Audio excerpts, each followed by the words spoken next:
All right, everybody, let's light this one up. Now, the importance of this and shows like this today, I can't overstate how important this is to get this information out while we still can. Much of the world is asleep. Americans are asleep. But we need to persevere with this information. Apparently, Epstein wasn't just some wannabe goofball. Everybody wanted to be in his presence. Top scientists consulted with him to solve complex problems. And they returned favors by submitting entries into his birthday book, for instance, long after he was a convicted PDF file. They would also trade favors. Now, we're going to get into all kinds of stuff today. Megyn Kelly, Jared Kushner, Bill Cosby, all of them in the Epstein files. We will go over those in detail, but we're also going to talk about something much more serious. Epstein, the evil genius, was talking about millimeter wave technology, Antarctica, and everything else. We're going to get into all that today. Now, here's one such email from Lawrence Krauss of the Origins Project at ASU. He's also an Antarctic researcher, and he was asked to submit an entry for Epstein's birthday book. Again, long after he was convicted. This was 2016, and this guy was asked to submit something for his birthday book. Now, the person asking him to submit this was not Ghislaine Maxwell in this instance. It was another woman. Leslie Groff. She is, of course, or was Epstein's new assistant. She asks Lawrence for his entry. We all remember the other birthday book from before this, where Ghislaine Maxwell collected something from Trump. It was the woman or the girl, the shape of a figure with Trump's signature, and he denied, but that was in fact his signature. So when Trump says he's squeaky clean from these files, he has lied hundreds of times. Of course, he submitted that. Of course, he drew the drawing. Now, so this guy, Lawrence Krauss, says, hey, I'm in Antarctica right now. Like, no big deal. Oh, I'm just off in Antarctica. But I'll get you a birthday submission very soon when I return. Wow. Now, this was 2015, 2016, once again.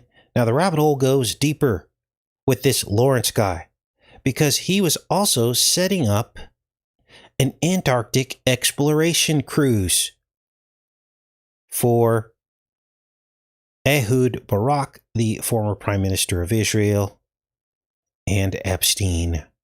Here he is again, Lawrence Krauss. I'm in the air. We'll call when I land. Please also tell him I am getting info on Antarctica cruise for Ehud Barak. There's a very small group of people that just get to go on a cruise in Antarctica. What are they doing down there? And that's when I found this. Epstein was working on free energy, frequencies, and millimeter waves. Now, let me give you the context of how I came about this particular email stream. In it, Epstein is messaging somebody. Basically, it's a creepy email thread where where Epstein is the villain, and he threatens this person for not fulfilling their pledge to him, like some kind of secret bargain. This is right out of a James Bond movie. And the person whose name is redacted, we don't know who this person is. they respond with a laundry list of things that they had been doing on Epstein's behalf to literally seed the entire internet with Epstein's ideologies, his theories, and even damage control about his image. When I read through this, you're not even going to believe this. It was like he was trying to be the next Einstein. Now, let's just dive in here to where Epstein sends this person a request, tells them, you need to summarize to me what's going on. And then we're going to get through all of the stuff that this guy did on Epstein's behalf. So this is from Epstein. He says, please summarize this month's work to date. And here it is. Let's start from the beginning. This is kind of long, but there's some crazy stuff in here. Epstein says, it is not right that every month there is some new reason. I would appreciate you fulfilling your pledge to me. Because the guy says that he's behind because his friend died. But that doesn't matter to Epstein. This was in 2012. The person replies and says, I'm about 10 days behind in my work this last month. I was held back from a friend dying. I will keep a log of these days and make up for them. So there's obviously fear in this person's voice. But then they said, this last month, I did the following. Now remember, this is all on Epstein's behalf. Published 4 articles. I otherwise do 8 per month. Drafted and fleshed out 7 forum concepts, including signal intelligence and biological systems. Music and the brain, dreaming, alternative currencies, and the predator-prey dynamic of biology. You guys, in 2012, we did not have Bitcoin yet, did we? They're talking about alternative currencies.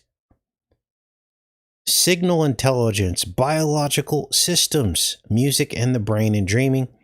Then, apparently, Epstein had his own forum, www Jeffrey EpsteinForum.com.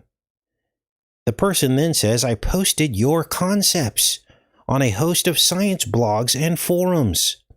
Listed your websites, blog and forum with Google Analytics. So, some of us, have good ideas in life. We go to the internet thinking, oh, we're going to make it big. Why? Because the idea should stand on its own. But these are all the things, the secret things that you have to do to be successful that they don't tell anybody about except themselves. This is how they maintain power and control over us. This guy was able to get Epstein's websites to have 30,000 visitors. Then they went into Wikipedia, got his photo changed and a mugshot removed. Put all the website links onto Wiki as well as positive press links. Updated your websites, blog with content. Created a proper sitemap for your org site. Talked with Business Wire to set up a press release with them. They did a complimentary analysis of my press release and things I can do to optimize them. Talked with the CEO of Reputation Changer. He's ready to do a conference call with you. My goal this month, 8 press articles via Business Wire, optimizing them slightly differently. Blasting your forum concepts on every discussion panel blog I find, fleshing out all of the concepts further, getting you started with Reputation Changer, printing out all of the articles to date, giving them to Leslie, copies of the press date. Below is a sample concept. So, Epstein wrote this, but he's telling this person to put it out on the internet. Can music be an insight into the workings of the brain? For example, why does the brain like to hear octaves, certain harmonies, and pitch resolution? Music is the manipulation of audible frequencies. More specifically, it is the establishment and manipulation of frequency patterns and frequency intensities. So why does the brain find patterns and various sequences of frequency intensities stimulating? Some background, they talk about a car converting all sound waves into electromagnetic impulses that charge the neocortex of the brain. More specifically, the basilar membrane of the brain in the cochlea, the small snail-like structure in the inner ear, vibrates to incoming sound and at different sinusoidal frequencies due to the variations in thickness and width along the length of the membrane. Tanatapi studies the spatial arrangement of frequencies along the basilar membrane. So they're talking about all these frequencies and the pathways and how this works and different megahertz of vibrations and how that affects the human physiology. Pitches are frequencies of increasing or decreasing multiples. Higher pitches translate to higher frequencies. You guys, this is all millimeter waves. What the heck is going on here? Patterns, whether visual, rhythmic, or audible, have been shown to stimulate the brain. Patterns facilitate and reward prediction, and prediction is a network and prioritization of associative memory. So they're literally mind controlling you with the frequencies, is what that says to me. For stress. So what does the desire, wait, what is this? Okay. Increase B endorphin levels and a decrease in plasma cortisol, a marker for stress. So what does the desire for predictions tell us about the brain? Similar to reading a book or watching a movie, the manipulation of frequency intensities found in music can mimic human life experience and all the stimulating associations that come with it. So in the same way you can make somebody happy with music, you could also cause them to go out of their mind. Unbelievable. Now, let me check in with you guys. We're going to get into another email about a free energy concept in which light is harvested using zero energy. Let me check in with you guys and we'll get back into this. Are you guys with me? Very good. So if you're just showing up today, we are now crawling into the evil genius mind of Jeffrey Epstein, what he was working on, what he was seeding the internet with, his concepts all the way back in 2012. These were concepts that were brand new on the world stage. He was talking about currencies, which I don't even know if we had Bitcoin in 2012. And if we did, everybody thought it was a hoax back then. And now all of a sudden it's recognized by the federal government. This is unbelievable. Let's keep going. Now, what is this about free energy? Well, here we go. Wait, let's see. That's the wrong one. Let's go to this one. Okay.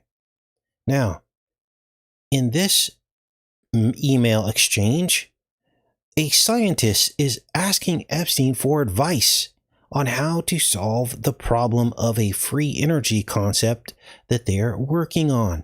Now, the shocking part about this is that how casually and matter-of-factly Epstein responds to this person. And they get into an exchange as if Epstein's already figured it out and he's waiting for them to figure it out.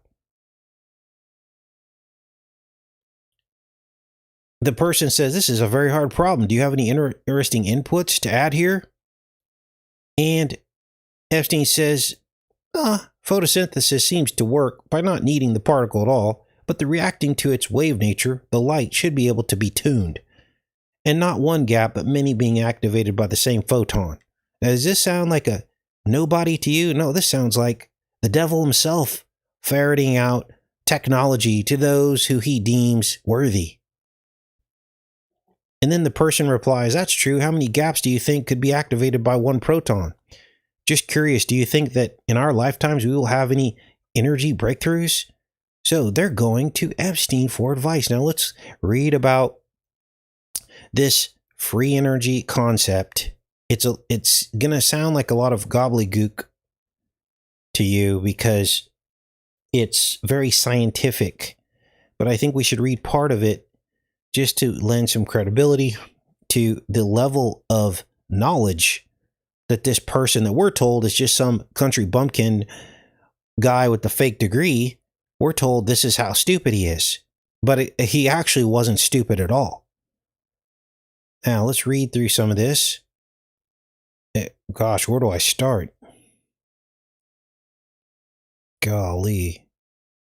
Okay, I guess we'll start from the top.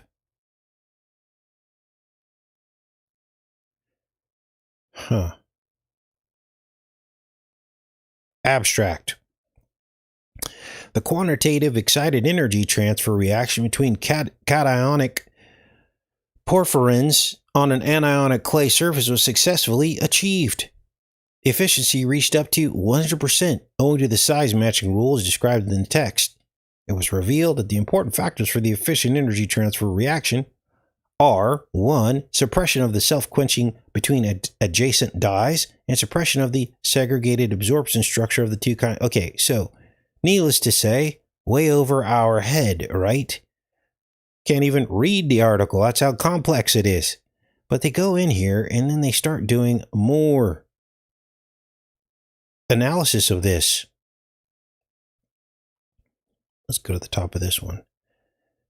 Building on the results of the previous research, the scientists chose to use two types of porphyrin dye molecules for this purpose, which they arranged on a clay surface. I think we kind of already read that one. There's a part in here that talks about what they're actually trying to get at here. Because they're using artificial light harvesting method, achieves 100% energy transfer efficiency. This was a study in 2011. And then there were some comments about it. So, and then they're like basically trying to solve this problem. These would serve to harvest most all of the inputted solar radiation over this negative 1.6 octave width spectral band, and then make it available for re-radiation by the master molecule oscillator located proximate to the unit cell. So, gobbledygook, right? But it's real science. This was back in 2012. They were talking about free energy concepts. Now, Epstein also had an interest in cornering the markets in the broadband internet service. So they're talking about sound frequencies, they're talking about free energy, and now we're going to get into 4G and 5G technology. Now, this was back in 2010. We're moving on to another article here. And there's a proposal from a person who is basically telling Epstein, hey, do you want to buy a new broadband market?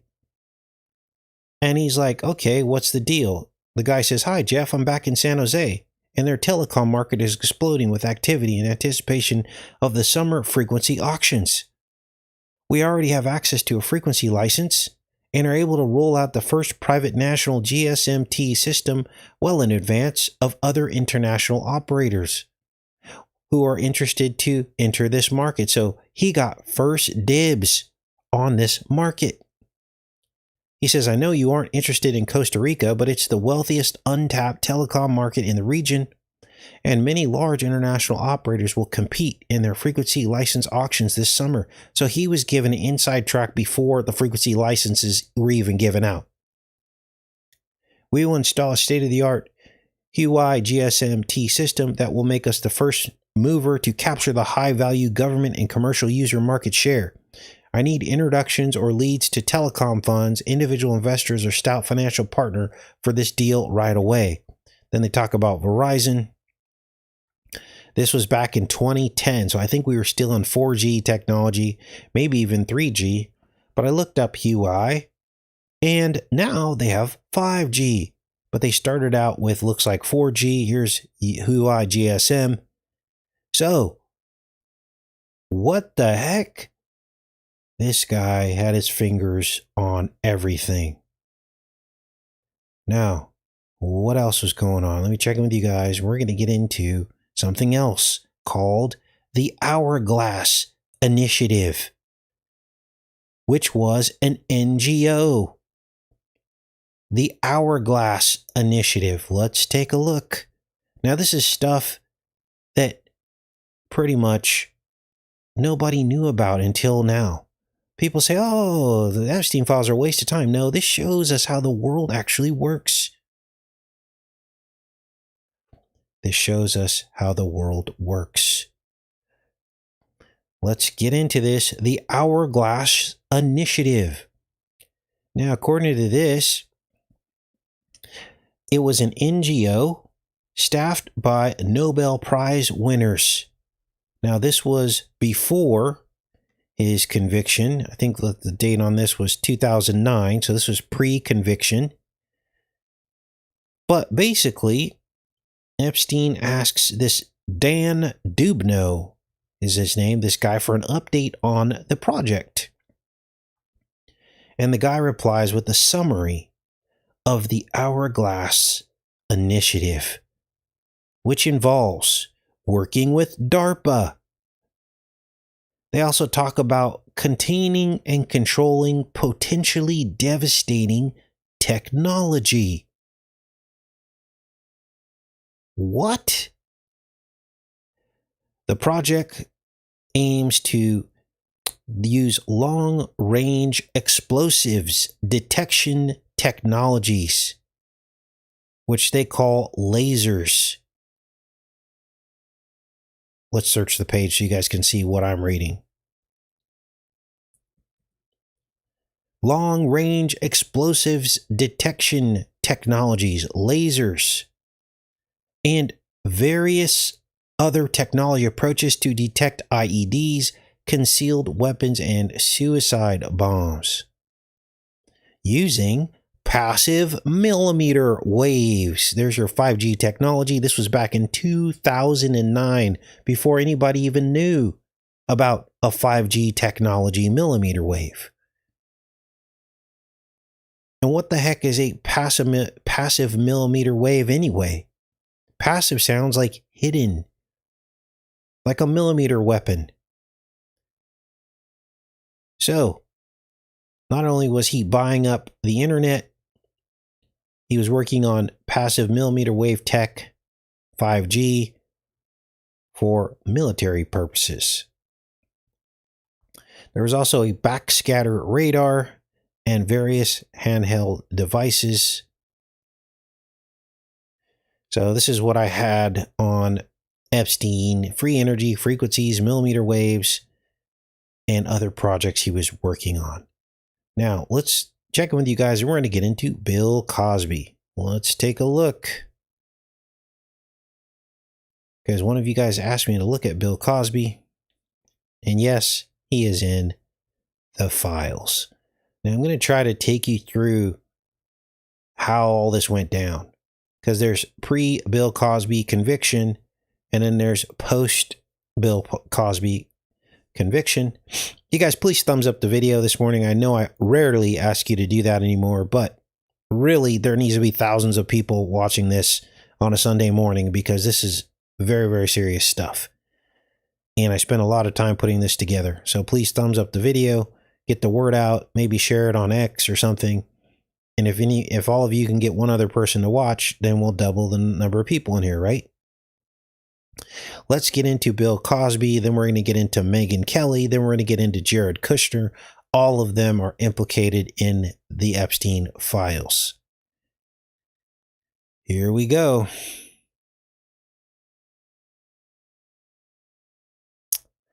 Now, first we're going to take a look at how Epstein dealt with Bill Cosby. You're going to really see his diabolical nature, his predatory nature, even when it came to people he claimed were his friends. It starts here where he invites Bill Cosby to dinner with Woody Allen. Now let's get the date on this. It looks like about 2012. This all started with Bill Cosby. This is before he was convicted. He invited him here. Dinner with Woody Allen, Bobby Slayton, and Louis Black. Now, Bobby Slayton did end up coming to this party. He ends up staying in one of Epstein's apartments. Bobby Slayton is like a comedian, apparently. And he actually invited Bill Cosby over twice. Once in 2012 and once in 2013. Here's another one in 2013. Leslie says, just want to make sure, is it okay for Jojo or Rich Barnett to take the note to Bill Cosby's house, or are you requesting me specifically? This was an invitation. Now, at least once, Bill Cosby replied and declined the invitation, but we don't know about the other time. We then fast forward, so we don't know if Bill Cosby ever went to Epstein's house. Apparently, they were neighbors. Well, then we fast forward to Bill Cosby's conviction, which was 2017. And then we get to see what ends up happening with Bill Cosby's house. First thing that happens, 2017, Epstein sends this person, Jabor Y, which I looked up this person. It's Jabor Youssef Yassim Al Thani. He's a Qatari businessman. He sends him a link. He sends Epstein a link, or Epstein sends him a link, that they could probably get this Bill Cosby's house on sale, essentially, and that it's next door to Jabor's uncle. He says, house next to your uncle might be good time to buy, basically. Then, this all happens like in one day. This guy, Richard Ka, they're like vultures. They send an email to Epstein about Cosby going broke. Bill Cosby is reportedly going broke, paying for multiple legal bills, according to Fox News. And he sends Epstein a link. Well, finally, by the end of the same day, so they're all like plotting how they're going to steal Bill Cosby's house, right? Obviously, it's on sale. David Mitchell says, thank you. I have interest in buying Bill Cosby's house. If it is for sale, you can broker it. By the end of the day, Epstein says, I'll buy the house. This is 4:38 p.m. and the broker says, thank you. Whoa. Now, Epstein had tens of millions, hundreds of millions of dollars, and he would just throw this around. He would just throw 50,000, 100,000 to all these different causes anytime he wanted to. He could have probably helped a bail. Now, I'm not having sympathy for Bill Cosby. What I'm telling you is there's no honor among thieves, right? And he could have easily probably bailed Cosby out, but instead he essentially probably stole his house. We don't know if this transaction went through. But, you know, a lot of people wondered where Bill Cosby got his drugs that he used to drug these women, because apparently he was drugging women. Well, I think we have our answer, because Epstein was doing a lot of this too. You can't just find this stuff anywhere on the street. You have to get it through certain avenues. And I'm sure Epstein had all kinds of stockpiles of date grape drugs and all these things, right? That he probably handed off to his friends. Now, let's keep going. Ready for this? Well, apparently, this is 2013, after he was convicted. Jared Kushner invited Epstein over for a huge 25th anniversary of New York Observer on Thursday, March 14th. So, he was still on the invite lists. People are like, Casey, what? So what if Epstein went to Trump Tower right after Trump got elected? He has the... Okay, so what are we saying? Trump kicked him out of Mar-a-Lago but didn't kick him out of any of the other buildings? Come on. A high-profile person like Epstein showing up to Trump Tower in 2016, 2 weeks after Trump won the election. Oh, he wasn't just there getting a hotel room. The person in the email stream asking him if he's going to be in the cabinet. Some people are just so asleep. They don't want to come to terms with all this.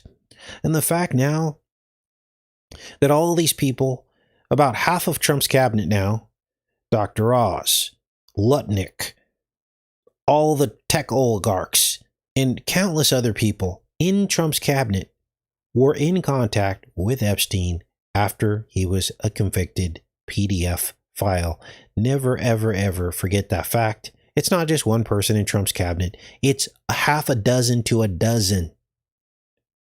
All you have to do is search each of their names and see for yourself.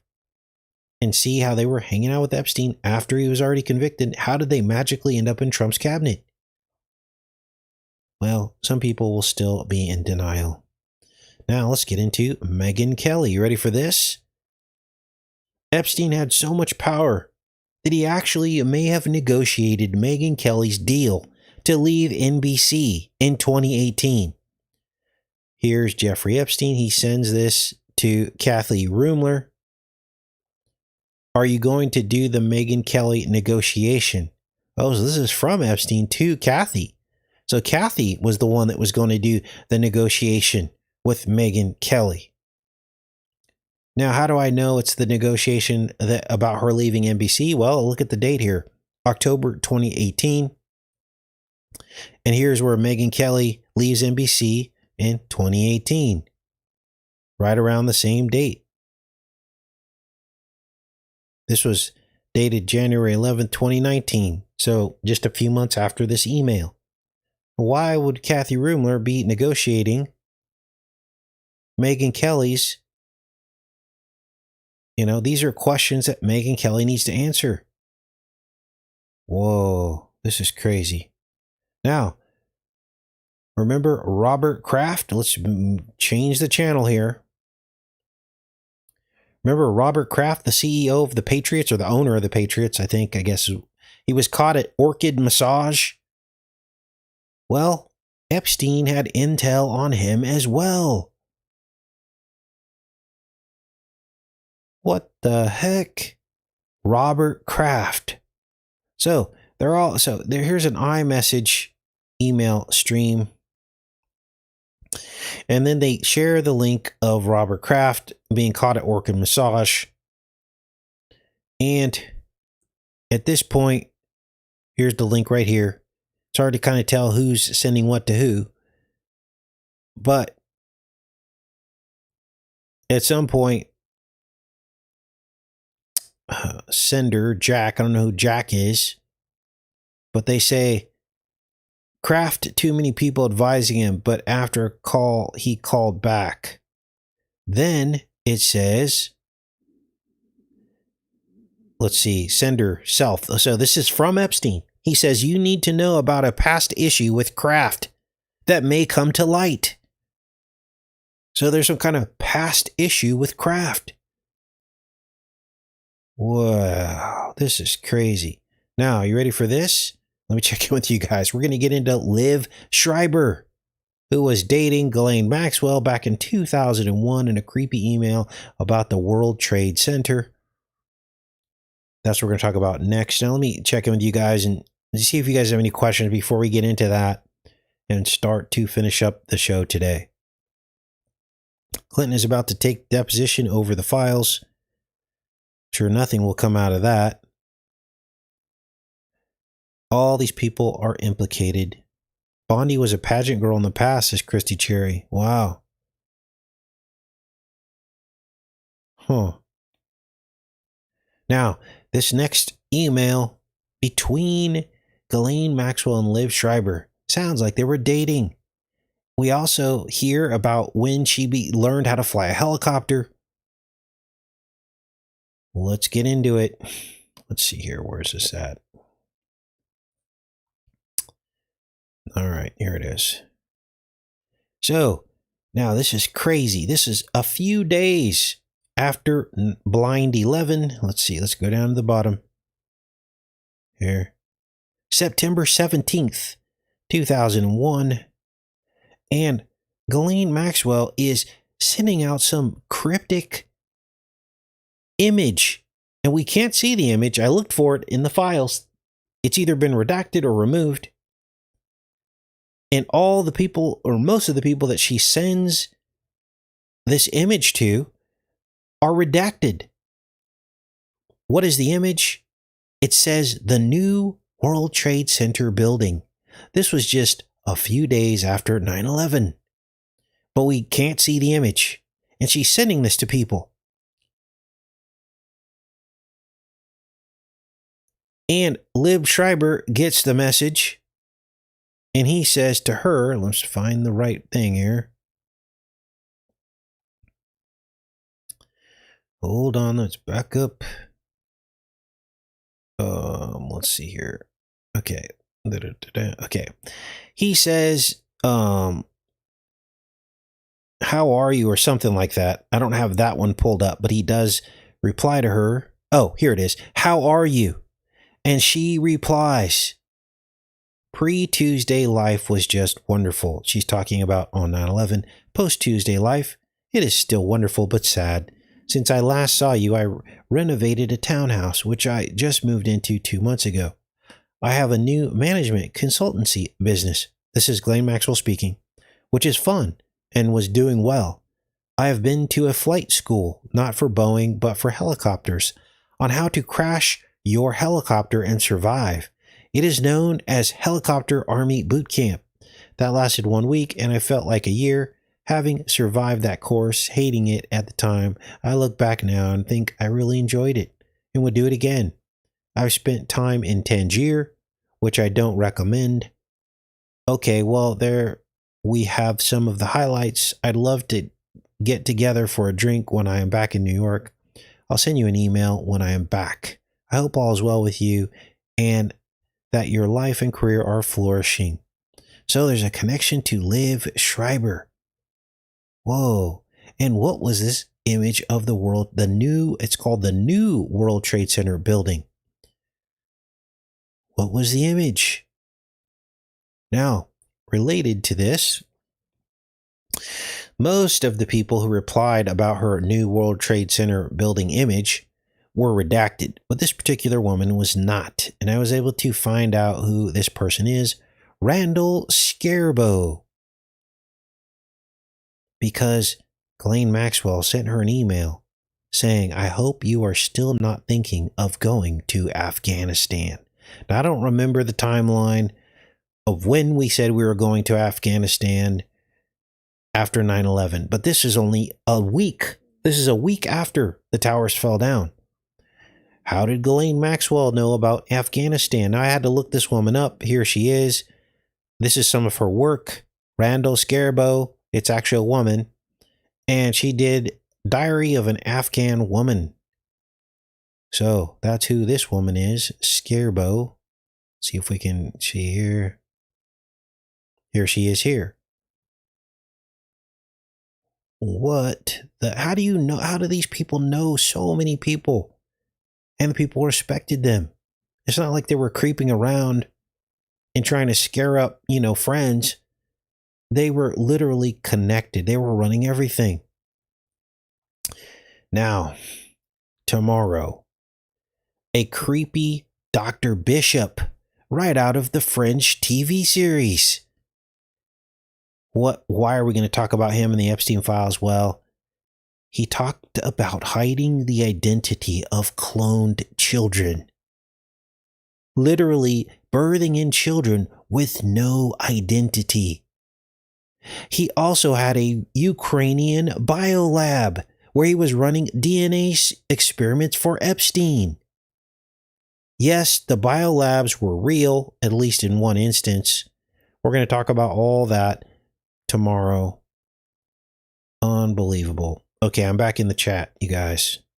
What a trip. So that's what I found over the last 24 hours of research.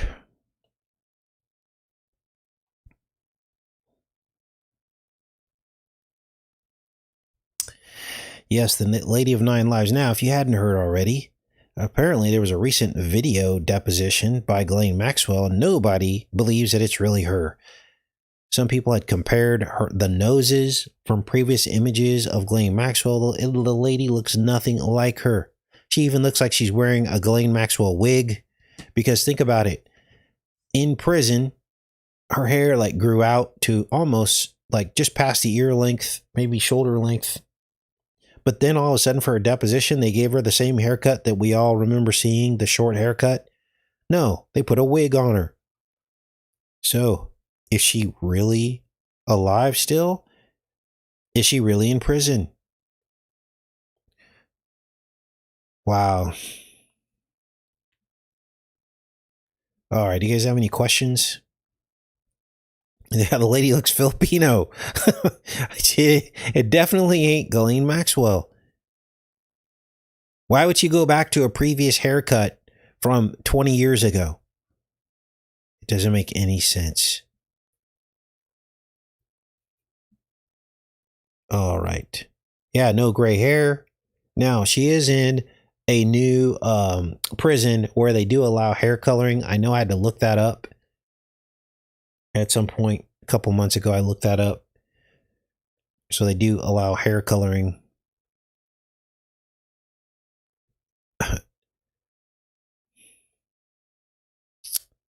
Look up McDonald's. Okay, let's do that.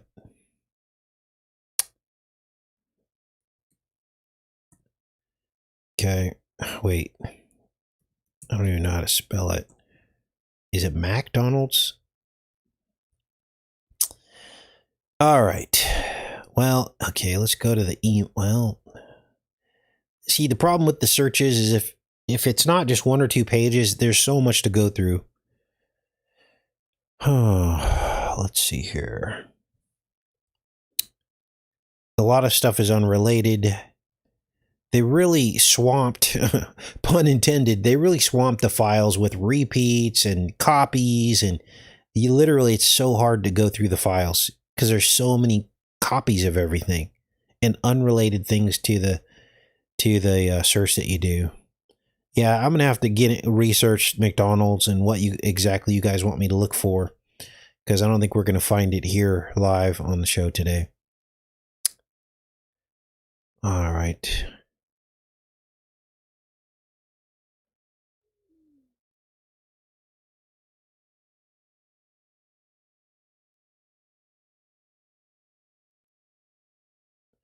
Amen. Yep, a lot of us have been in the fight for a long time, haven't we? And everything's coming full circle. 90% of the stuff we talked about is in the Epstein files. I couldn't even believe it.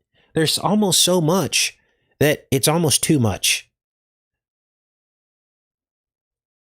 Ian Carroll made an app for easier searching. You know, I tried to look that up yesterday, and apparently it's not been released yet. And I don't like anyone that wants my name and my email address. I don't like that. If you're going to have something free that everyone can use to get down to the bottom of something, don't track everybody. So I looked and I couldn't find this site from Ian Carroll. I found some site saying, hey, get on this list, and when we release it, you'll be the first to get it, or something like that. So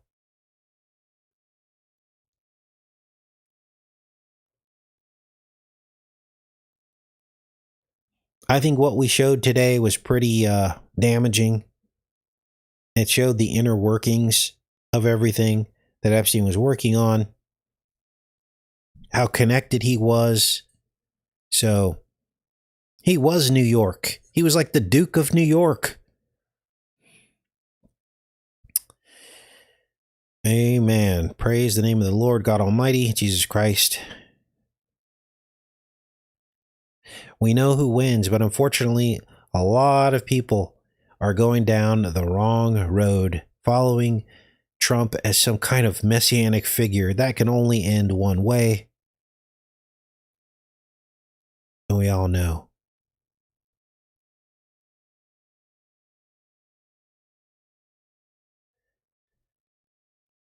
Okay.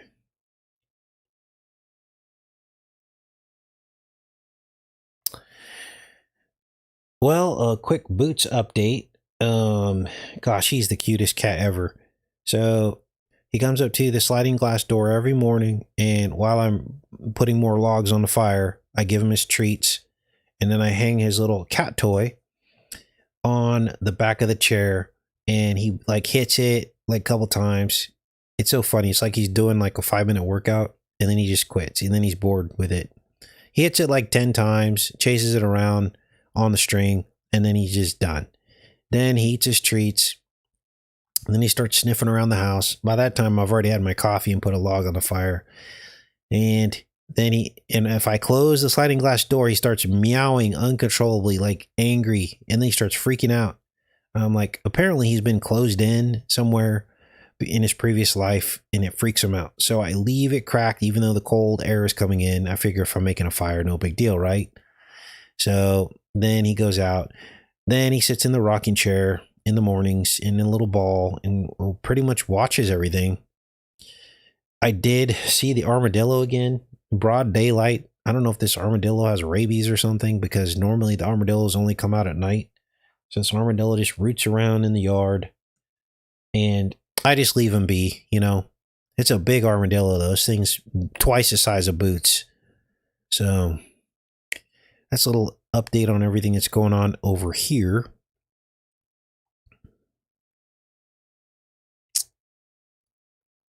So Banjo's the cutest cat ever, says Maylin. That's good. Yeah. They've succeeded if you doubt the veracity of the files. Yep, sowing the seeds. I believe that's the psyop. The psyop is, oh, what can we do anyway? Oh, it's all just a psyop. Oh, it's all fake. That's what they want us to say so they can get away with it. Why would they ruin their own reputations? There are people being fired in other countries, not in America. Oh, yeah, I looked it up too. Armadillos apparently eat ticks, so that's good. And they root around in the leaves, which is where the ticks kind of hide when it's too cold. So I guess armadillos are from like the anteater family. They actually love ants, and I do have a lot of black carpenter ants. I was splitting wood the other day. I spent like 4 hours splitting these huge rounds. These rounds are about 2.5 feet across from a tree that I had to have felled because it was just too close to the garage, and limbs fell and actually damaged the garage roof. Not a lot, but on the edge, bent the metal out of shape. So I had the tree felled last year. So I was like, okay, I got to go get out there and handle this. So these rounds are like 2.5 to 3 feet in diameter, and I couldn't fit them on the splitter. So got to go with the old method, right? The maul. I had to break out the maul. So I've got like I don't know if it's a 15 or 20 pound maul head. And I just went at it, and I split it.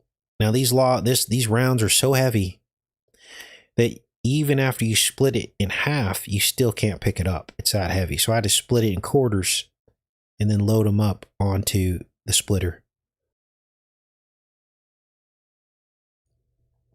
Anyway, got it done. I think I processed, I want to say about 20 rounds of that size. And then, of course, it filled up my whole, it made like cords and cords of wood. I had to make new wood piles. So that's what I've been working on in between researching. Just getting after it, you guys. Part of what you do when you're on the ranch. Other countries' testing grounds for AI governance. Yep. It's like cutting a pie. That's the way you look at it. Hardest part of using a maul is aiming. I figured that part out, because what you're really going for is the tiny cracks that are already in the wood.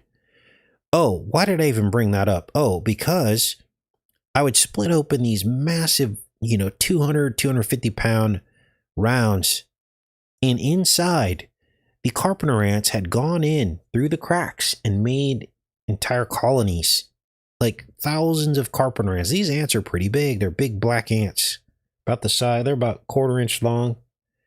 And I crack it open, and all these ants like in hibernation, right, inside of this round. Now, eventually, those carpenter ants will come for your house. That's the problem. There's not, when you're out in the country, it's a good thing, of course, to have firewood, but you got to be careful because all kinds of animals live inside the firewood. Grubs, carpenter ants, squirrels will put all their nuts in there. I've even seen snakes curled up in some of the voids of the firewood. Baby snakes, but snakes nonetheless. And so, there was all these carpenter ants, and they were in several of these logs. They were in hibernation. So I'm glad that I got rid of those, because they'll eventually come for your house at some point. So, all right. What else is going on? Termites, yes. Armadillos eat termites as well. Yeah, there were spiders in there and everything. It was insane. Some big ones too. Wolf spiders. Yeah, Krista says, really insane about the energy and frequency tech that he had. Yeah, he was seeding the internet with all these ideologies before they became mainstream. That's the amazing thing. Okay. You got to find the queen. Yes. Kill the queen. That sounds dark, right? But that's what you have to do. Otherwise, they'll survive. Bats. Whoa, bats. Got to be careful. They can carry rabies. Yeah. So, I get out there. I had put them all away, but the problem is these rounds were so big, I could not pick them up and get them on the splitter. Now, believe it or not, I know a lot of people criticize electric splitters, but they actually work. My electric splitter is a boss. This thing, I've already split hundreds and hundreds of rounds, including all those giant ones. Now, if I get to a knot, I cannot split the knot. The knots are hard, but what I did realize is splitting wood on a splitter is actually somewhat dangerous. There were a couple times where that thing shot off. One time it hit me in the wrist. Fortunately, it didn't break my wrist. But if the tension builds up on that thing and it slips, it shoots the round right at you. So you got to be careful about all this, is my point. Like I should be wearing some kind of a protective vest and maybe some safety glasses, Oh, you want to hear a funny story? So one time I was splitting this round and it was on the opposite side of a knot. So it split it open about maybe 2 inches. And I'm kind of learning all this. So I'm like, oh, let me stick my fingers in there. Well, as soon as basically it wouldn't split all the way through. So I had my fingers in this crack, which I thought was big enough for me to pull the two pieces apart. Well, as soon as the round jumped off of the wedge, guess what happened? My thumb was stuck in what amounted to a giant clothespin. It literally clothespinned my finger in there, and I was just screaming in pain. I thought it blew up my thumb. And I was like, what the heck? And then, but I couldn't undo it. There was no way to undo it. So I had to use sheer will and force to try to pull it apart and squeeze my finger out. So be careful. If you're splitting a round and you're splitting, the wedge is on the opposite side of the knot, make sure that it's split all the way through. Because if you don't, and you put your fingers in there to pull it apart, it'll be just like a giant clothespin. And that's what happened to me. Luckily, there was no damage. I don't even see any black or blue. I think I was barely able to squeeze it out. But that could have went wrong really fast. So it's kind of dangerous out on the ranch, It's kind of dangerous sometimes. You got to be careful. And I'm out here by myself. So if anything happens, closest neighbor, he's about 100 yards away. So yeah, I used to film this stuff, Usually about half the people check out anytime I start talking about the Honey Milk Ranch. It makes me wonder if there's the elite are watching the channel just to see what I'm going to come up with. Because I can't imagine people wouldn't be interested in watching that stuff. But apparently about half the people check out. Yeah, and it's kind of hard to film that stuff. Unless I had a camera on my head when it all went down. And then you could have seen it, but yeah. Nope, no wife. The wife situation didn't work out. That was actually almost 3 years ago already. Can you believe that? Yeah, I know some of you guys like the Honey Milk Ranch videos. Things are getting weird too now, and so even though I tell you guys stories, I'm not going to show you too much just because the world has gotten very, very strange now. I can't even believe how many people still have Donald Trump's back. I cannot even believe, with all the evidence that's come out lying straight to our faces. So people are in some kind of weird psychosis. And when people are like that, they can be unpredictable. So I'm not going to advertise my situation. Also, people have hard feelings sometimes about things. I know at least there were a couple of troll channels saying, look, he got rich on YouTube and built a ranch. No, that's not how it went down. Right? I've already explained. Since 2013, I've been averaging minimum wage. Most people would have tapped out after about year 2. averaging minimum wage and doing what we do every day. They would have been like, okay, let's do something else. But we've stuck with it. And yeah, there were a couple good years during the pandemic, and I was a wise steward of that surge. And that's mostly how I built the Honey Milk Ranch. But since then, it's back down to pre-pandemic minimum wage. But I keep going. I keep going because this work's important. So it's about saving. It's about planning. It's about how you live your life. A lot of people they have either an addiction or they love to go to movies or love to eat out. I forewent all of that instant gratification for several years. Just saved and saved and saved. Did a lot of the projects myself. And that's how I was able to do it. But for some reason, some people get butthurt, or they think it's unfair, or they think that you shouldn't make any money on YouTube.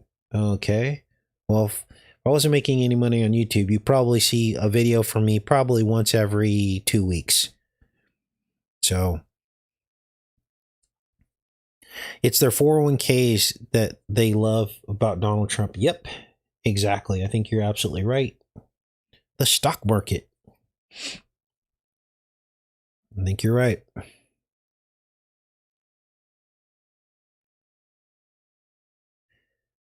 All right. What else is going on, you guys? Yeah, and he says, someone says, who cares if you get rich? Yeah, and that's the thing. I'm not getting rich on YouTube. So those are the facts. Yeah, it's envy, it's ugly, and it triggers some people. As soon as I start talking about the ranch, some people tune out because they're triggered. Maybe because they don't have a ranch. I don't know. But I just stopped doing it because you know what? I gave it my best shot. I showed people how to try to live, and that's pretty much it. I'm not going to sit and continue to trigger you guys. I'm just going to give you the information that I guess really matters. I mean, the ranch really matters because it's what we're supposed to all be aiming for, but also it's kind of a divisive topic, so.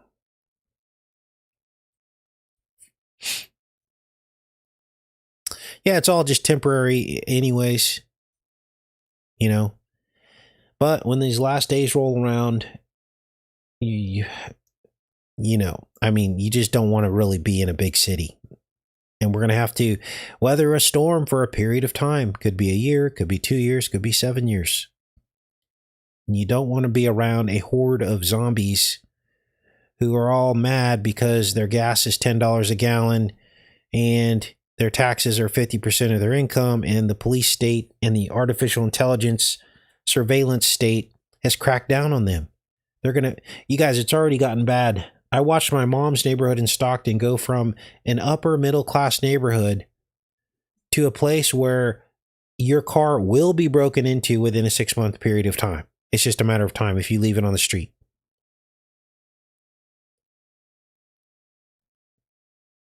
So things are getting worse, and you just don't want to be in a place like that if you can help it. Some people, this is just your life, and that's where God has grace. But a lot of people say that they can't get out, but then they really can. You know what I mean? So Becca says, I'm guessing there were actually several Epsteins running around. That's possible. Yeah, like doppelgangers and clones or whatever. I bet you most famous people have 3 or 4 body doubles that they use just in case they need to cash in on that. That's probably what happens. And, you don't think our federal government would do some kind of immunity deal with a person like Ghislaine Maxwell and say, okay, hey, we're going to let you out of prison, but we can't tell everyone else that. All you got to do is show up and do some of these skits to make it look like you're in prison. So we need you to walk down that walkway right there, and then we're going to film you from afar, and then we'll tell everyone that you're on your morning jog, and then we'll do a deposition. So you come in for that, we'll take care of that, and then, but really you could be free. You think that's not happening? Of course that can happen. If they're going to lie to our face, if Lutnick is going to lie to our face and tell us he went into Epstein's house and there was a massage table, and just because he had a massage table, he thought, oh, he's a creep, and I never saw him again, and then lied straight to our face, and then later he essentially, Lutnick pimped out his own kids. You want to know the truth?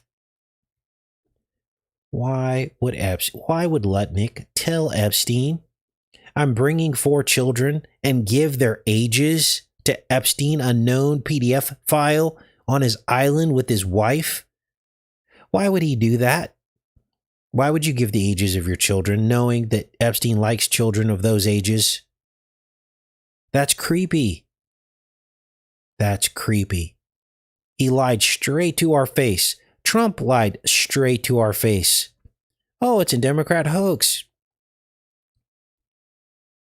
On multiple occasions. They all lie.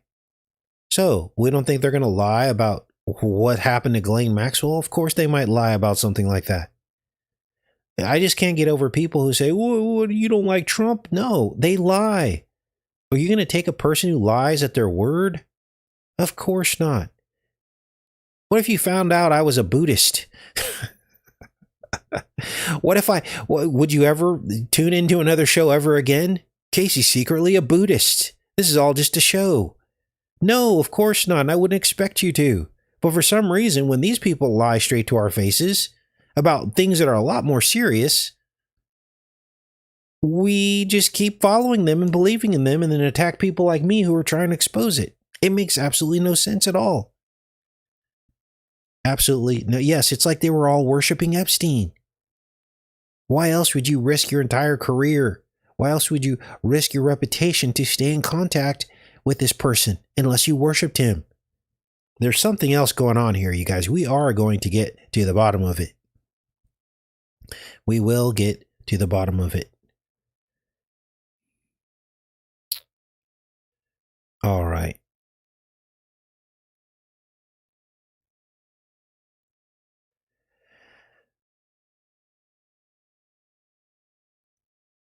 What else? Yes, the school photos.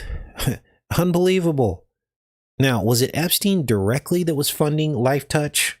Or was it that Leon Black guy through Epstein or something like that? I don't remember. But that's weird. Why was Epstein funding Life Touch to look at pictures of children in school? It's weird. Epstein wanted to create a race of superhumans to rule the world. I think it goes deeper and darker than that. I think he was trying to create his own harem of Lolitas and use gene editing to make them turn into that. There were some files where Epstein was asking some of these girls and women for their DNA. Maybe because of their disposition. And he wanted to recreate that in a lab and clone them. So this stuff was going on.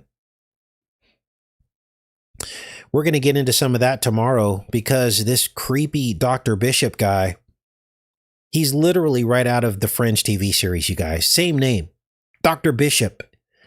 He's talking to Epstein about children with no identities and how they were going to get around that. So, exactly what we thought. Your worst nightmare they were working on. Kevin Spacey. Let's see here. Yeah, he's in there. There's pictures of him. He's busted. Hanging out with Bill Clinton and Epstein. They went on some kind of trip together with Tucker, actually. Chris Tucker.